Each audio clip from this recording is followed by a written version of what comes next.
World of Tanks is a point-and-click adventure game where you click on enemy tanks until they stop moving.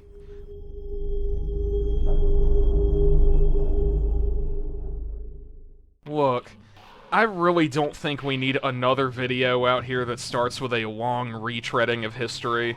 There are people who have covered it in depth. I'm not gonna be one of those people. This game came out long ago, and if you haven't heard about it, then honestly, that's quite impressive, actually. I think we should just get right into the video, so with that out of the way, let's just get to my attempt at a game review. World of Tanks has some nasty monetization, and it's had it for a long time, and wargaming clearly has no intention of actually fixing it.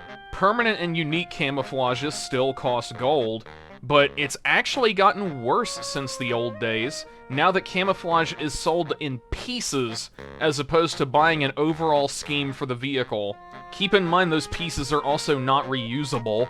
Of course, this pales in comparison to this enormous issue that a certain other game introduced a while ago, loot boxes. Let's get this straight. Loot boxes are gambling, and a good portion of tanks in World of Tanks are locked behind gambling. Want some cool historical vehicles? Or crazy meme tanks? Just gamble, forehead! Now, credit where it's due, Wargaming did not introduce a community black market, unlike a certain other game, but the fact that almost every new tank is either locked behind a loot box or is a premium is just simply diabolical. Now, of course, the fake tanks of World of Tanks are something that you can find people endlessly talking about on practically any online forum because only World of Tanks has ever made up any tanks. Fake tanks in this game come in two flavors: plausible and completely mental. Some of the more plausible fake tanks include the Geschutzwagen E100, the Object 430 version 2, M3G FT, and a handful of others. Despite these less jarring fakes, the game is more infamously known for its absolutely mental attempts at creating its own tanks. Of course, the most well-known is the Waffentrager auf E100, a tank so unbelievably stupid its implementation is still baffling to this day. Just take your standard run-of-the-mill E100, move the engine forward, and then install half of a 128mm Flak 40. It used to be even worse back in the old days when it used to have a 150mm Flak 60. Now don't let this horror show distract you though, because there are some that are even worse than it, like the Geschutzwagen Tiger P, which seems to outright ignore what made the Ferdinand and Elephant fail so catastrophically in the first place. The T-110 is an actual real tank, but it's another egregious example of wargaming not bothering to understand the history of it and then designing a completely false vehicle around it, which features a model that is so horrendously bad because wargaming falsely assumed that the T-110 was a precursor of the M103, when in reality the T-110 shares more with the M60. As if the two historical versions weren't bad enough, Wargaming then decided to create a fictitious variant of the T-110, and features a turret that would cause some, how you say, unpleasantries for the turret ring. Keep in mind Wargaming killed the T-58 Heavy for this. Another catastrophically bad vehicle is the Mitsu 108, which is a combination of the real Mitsu 104 and the likely fake Ishii 108. Honestly, the majority of the Japanese heavy tank line is just nightmare fuel, based on, at most, questionable evidence, with a lot of it just being outright fabricated. Another egregious example is, of course, the Lorraine 50T, which, much like the GW Tiger P, seems to ignore suspension weight limits. Now look, I could go all day at this point. I mean, you've got the Polish tank destroyer line, the Chinese tech tree, it's just so much. But instead, I would like to draw your attention to another site of horrendous fakery, which is Lesta's World of Tanks, where they have been creating some horrendous machinations as of late. One of the most prominent horror shows that comes to mind is the American Flame Tank line, which just seems to throw any semblance of trying to create a realistic tank completely out the window. There is also the Sweet Paralysis Demon, the BZT-70, which crosses 1970s tank design with the T-95 Super Heavy, and somehow carries a 180mm gun with an internal shell load of 22 rounds. Also, just ignore the fact that the tank commander is sitting halfway over the gun. And weirdly, yet again, we have the French, which we have another horror show created in the form of the 120 AC. Now, despite this thing's strange looks, it almost seems like a relatively believable tank, until you realize the auto-loaders on the turret rear feed into a single gun to allow for 2-round burst fire. I think the less that's said about this, the better. But by far the worst aspect of all of these fake tanks, even the more believable ones, is the fact that wargaming tries to give a historical background to them. This only further blurs the line between what is real and what is fake in a world of modeling companies coming up with whatever they feel like. I mean, this issue has gotten so bad that most people will see a crazy tank and just instinctively think it's fake, even if it happens to be real, just because of all of this kind of crazy stuff. The worst part is that you could fix it with just a simple localization update to change the vehicle descriptions to clarify that they are hypothetical, but we all know that isn't happening anytime soon. Anyway, let's go ahead and move on before we get 98 different types of mental paralysis. Now, just like any good World of Tanks review, I have included a part where we compare it to the game that I have been hinting at several times previously in the video, War Thunder. I can't believe I'm actually about to burn bridges with 2 companies in one video. Now, the lowest hanging fruit on the comparison tree is obviously the damage system.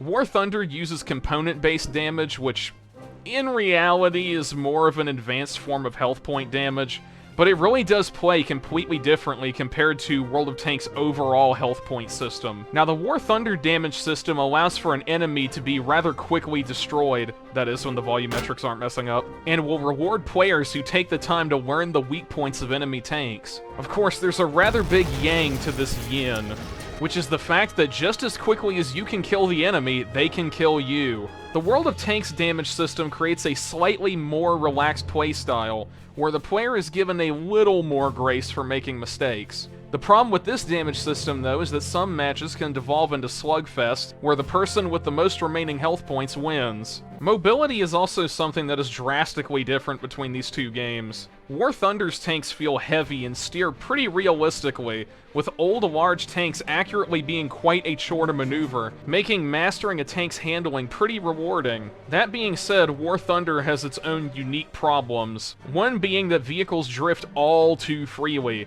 as if all the ground you're driving on is completely frozen. Power is also not realistically transferred through the tracks, with even light tanks getting stuck on sharp inclines, due to the game engine using the equivalent of invisible truck tires to handle tank movement.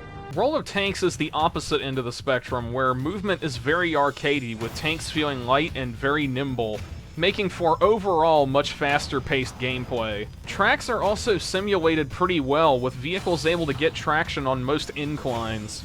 The arcadey feel, though, is both good for gameplay and terrible for immersion, with tanks feeling as though they are glued to the ground, with even incredibly bulky heavy tanks maneuvering like an F1 car. The way artillery is handled between these two games is also drastically different. Where War Thunder has it, at the press of a button, the player designates a target, and shortly after, the artillery barrage is dropped on the point selected. This system works fine enough, but you're ultimately at the complete and total mercy of the RNG as to whether or not the barrage actually hits the target. Artillery tanks do exist in the game, but they're used as tank destroyers as the game engine probably cannot support true indirect fire. World of Tanks, on the other hand, has it to where artillery is player-controlled. This has the advantage that skillful players can wreak havoc even on moving targets. However, others, like myself, can effectively ruin an entire match by not having a single clue how to use artillery effectively. One thing I don't hear people talk about is how differently these two games handle old game accounts. With War Thunder, for instance, Gaijin will look at your profile, see that you've had an account for over 10 years, and then proceed to shrug and give you a little tag under your username. No skins, camos, vehicles, just a little piece of text. World of Tanks, just like with a lot of other things, goes to the opposite end of this extreme, to where they will look at your account that is over 10 years old, which you haven't touched in probably nearly a decade, and then start piling on free stuff, like tanks, credits, and bonds, even though you haven't been actively playing the game in nearly a decade. Another thing that I don't really see people touch on is modding.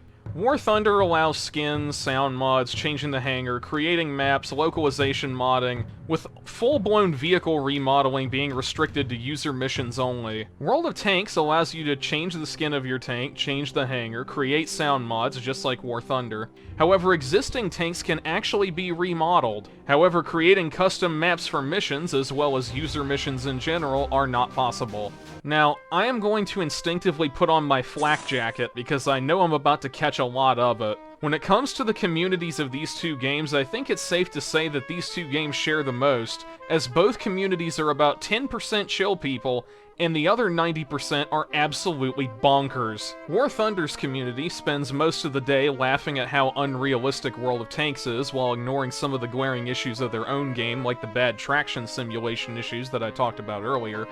But the thing they are most infamous for is when they get upset when a new NB-tier plane isn't 103% accurate to the real world, so they decide to commit a federal crime and leak classified military documents. World of Tanks, on the other hand, has a community that is so beaten down by wargaming just flagrantly abusing the monetization system that most seem to be in a near constant state of agony. However, this agony quickly subdues when you say the word artillery, to which they begin to froth at the mouth, tear off their shirts, and scream at the top of their lungs, "Delete artillery!" Which, real quick, let me throw in my own opinion on this subject of deleting artillery. If you remove artillery from World of Tanks, what makes the game unique aside from having more tech trees that now consist of primarily fake tanks? If artillery is removed, then you've effectively turned the game into the Chinese mobile game impersonator World of Tanks Blitz, but with better graphics. Now look, I know I've spent about 89% of this video just completely ragging on World of Tanks, but I would like to say there are a couple of things that the game does right. When they do actually commit the time to properly researching a vehicle and actually correctly modeling it, they do an incredible job. They manage to take either a 2D drawing or a primitive wooden mock-up and manage to make it look like a battle-hardened production vehicle. Though I will say they still manage to mess this up sometimes by swapping the gun out, but that's besides the point. World of Tanks also does an incredibly beautiful job at simulating tracks, with weight and tension all being taken into account when simulating them. There's also the fact, too, that the artwork used in this game, like, unbelievably even War Thunder, is just so visually appealing. And what's the best part about these pieces of artwork is that they are not created by a soulless AI. Now, I could try and wrap this video up with a segment where I pretend to know how to fix the game, but instead of that, I want to suggest an event. Wargaming had a lot of tanks planned back in the early days, like the Tank Grota, the M1921 medium tank, E-10, and the most well-known, the French Super Heavies, of which only the Char 2C has seen the light of day. So here's my idea. Why not make a PvE event where players have to fight these old removed tanks coming out of some kind of portal or something, with the bots starting out as light tanks, escalating to medium tanks, heavies, French Super Heavies, and then concluding the event with the main boss being the P-1000, which was used as an old April Fool's joke. Alternatively, you could give the player control of these vehicles and have them maybe battle it out on old unreleased maps. And hey, with tanks like the FCM F1, you would be able to yet again test your multi-turret system, and with the Neube Fahrzeug, you could test the multi-gun system. And what would be great about this event is it could work both for April Fools or Halloween. But please, please, Wargaming, I beg you, don't change the models or textures. If you change the models for Halloween like you did with the FCM F1, I will actually weep. But what would be great about doing an event with these old tanks is you wouldn't even have to update the models from SD. You could just pass it off as being part of the aesthetic of the event. Now look, I haven't fleshed this idea out much, and it would probably be a complicated endeavor. But please, if you're an employee of Wargaming, or know someone who is, get them to call up John Wargaming and try and get this pushed through. Please. Please. Anyway, I don't really know what else to say here with this video. I think you've had enough of my appalling attempt at a game review, and I have gone on for far too long. So I think I'm gonna wrap it up here, so, bye, I guess?